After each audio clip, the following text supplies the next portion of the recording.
دعا زہرا کا second interview کافی، جس کو سن کے میں کافی سرپرائز ہوئی. پہلے انٹرویو سے میں دیکھ رہی تھی کہ پہلے انٹرویو میں دعا زہرا کا پتہ چل رہا تھا کہ وہ بہت کنفیوز ہے، کچھ بول رہی ہے، کچھ مطلب اس کے باڈی لینگویج ڈفرینٹ تھی، بول اٹک اٹک کے رہی تھی اور بوکھلائی ہوئی تھی. تو لیکن اس دفعہ میں حیران رہ گئی، اس کو اب اتنا پکا ٹرین کر دیا، بالکل پکی، مطلب بڑی عورتوں کی طرح وہ بات کر رہی تھی. لگ نہیں رہا تھا کہ یہ 14 سال کی لڑکی ہے، لگ رہا تھا کوئی 25-26 سال کی لڑکی ہے، جو کہ اس کو بالکل، اور ہر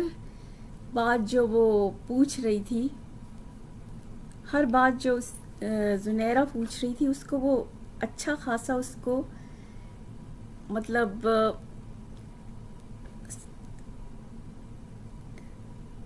اس کو بالکل سیکنڈ کرتے ہوئے اس کی بہت اچھی ایکسپلینیشن دے رہی تھی ہر بات کو. اور اس کو کوئی اثر نہیں تھا اپنے باپ کو، وہ بار بار وہ زنیرہ دہرا رہی تھی کہ آپ کے ابا کتنا جھوٹ بولتے ہیں، وہ کتنا جھوٹ بولتے ہیں، اور وہ کہتی چلی جا، اور وہ بھی ساتھ ساتھ ان کی ہاں میں ہاں ملاتے ہوئے کچھ مثالیں بھی دیتی جا رہی تھی کہ وہ تو ایسے ہیں، وہ مجھے اور نفرت پیدا کر رہے ہیں، اور اس طرح کی چیزیں نا. اور جو بھی مطلب بات تھی، اور کچھ سوال تو خیر بہت ہی احمقانہ تھے زنیرہ کے، کہ جیسے جس کی مطلب کہ جیسے ان کے ماموں نے کسی عورت کی پہلے طلاق کرا دی تھی اور پھر اسی سے شادی کر لی تھی. تو وہ اس طرح بیان کر رہی تھی جیسے کہ اس نے کسی عورت کو پہلے، شادی شدہ عورت کو اس نے مطلب ورغلا کے اور پھر اس کی طلاق کرائی اور شادی کر لی. لیکن بعد میں پتہ چلا کہ وہ کہہ رہی تھی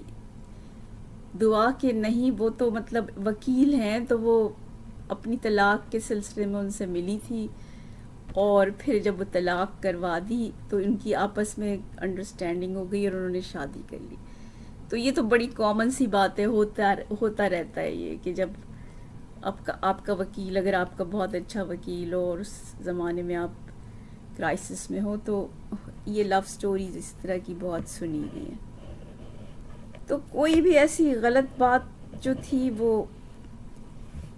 بعد میں مہدی صاحب نے جو ہے وہ قرآن اٹھا کے ہر چیز کو کلیریفائی کر دیا. تو اس پہ مجھے بڑا افسوس ہوا کہ وہ ان کی بیٹی کو کا دماغ کس نے مطلب سلب کر دیا ہے. از دس ڈرگس؟ کیا یہ ڈرگس کا نتیجہ ہے، یا یہ برین واش ہے، یا ہپنوسس ہے، یا لالچ ٹریننگ ہے، جیسے مطلب برائب ہے کہ بھئی اگر تم یہ کر لو گی تمہیں بڑا فائدہ ہوگا. تو پتہ نہیں کس طرح سے وہ اتنی مطلب زنیرہ کی باتوں میں آئی ہوئی، اتنا مطلب میٹھی میٹھی باتوں میں اس کو لگتا تھا کہ پورے اس کی کنٹرول میں ہے. اور جس طرح سے وہ مطلب بڑی بن کے بات کر رہی تھی، میں تو اپنا گھر ور سیٹ کر لوں گی، پھر میں کروں گی. تو جیسے مطلب لگ رہا تھا کہ بہت اچھی ٹریننگ ہو گئی ہے اس کی اب. تو اور زنیرہ نے جو کئی دفعہ یہ بات، اب بلکہ یہ کچھ عرصے پہلے ہی اس نے یہ کہا تھا کہ جب وہ پہلی دفعہ ملی تھی، کورٹ میں آئی تھی، تو اس وقت بھی اس نے یہ کہا تھا کہ دیکھنا کتنا مزہ آئے گا کل جب دعا خود سے کہہ دے گی کہ مجھے نہیں جانا. جب وہ خود سے کہہ دے گی کہ، تو مطلب اس کو جیسے پہلے سے پتا تھا، اور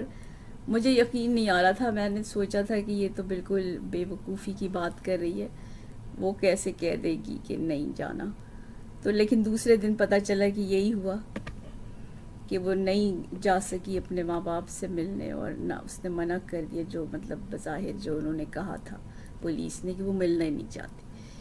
تو پھر اب یہ کہہ رہی ہے کہ یہ جو یہ لوگ مطلب اب یہ سپریم کورٹ میں گئے ہیں، لیکن دیکھ لیجئے گا کہ سپریم کورٹ کا بھی وہی فیصلہ ہونا ہے،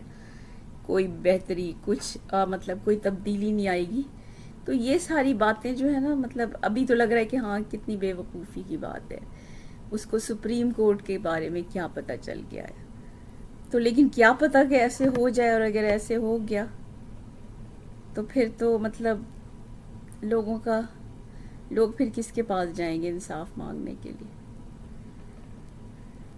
تو اس وقت بڑی مسٹری ہے، بہت مسٹری ہے، کیا ہو، کس طرح ہوا یہ سب. ایک بھولی بھالی لڑکی اس طرح سے بیٹھی ہوئی ہے، اور جبکہ اس کا جو ظہیر ہے، جس کو وہ مطلب کہہ رہی ہے کہ میرا شوہر ہے، تو اس کے فیس پہ کوئی ایموشن نہیں ہے، اس کے اوپر کوئی خوشی نہیں ہے، اس کے اوپر کوئی جذبات نہیں ہے. تو وہ یہ کیسے کہہ سکتے ہیں کہ یہ ان کی سچی محبت سے اس نے شادی کی ہے؟ پتہ نہیں کہ وہ کس ڈریم لینڈ میں پہنچی ہوئی ہے، یا اس کو ڈریم کرنے کے لیے کوئی ڈرگس دی ہوئی ہیں اور پھر اس کو رٹایا ہوا ہے، یا پھر اس کو کوئی بلیک میل کا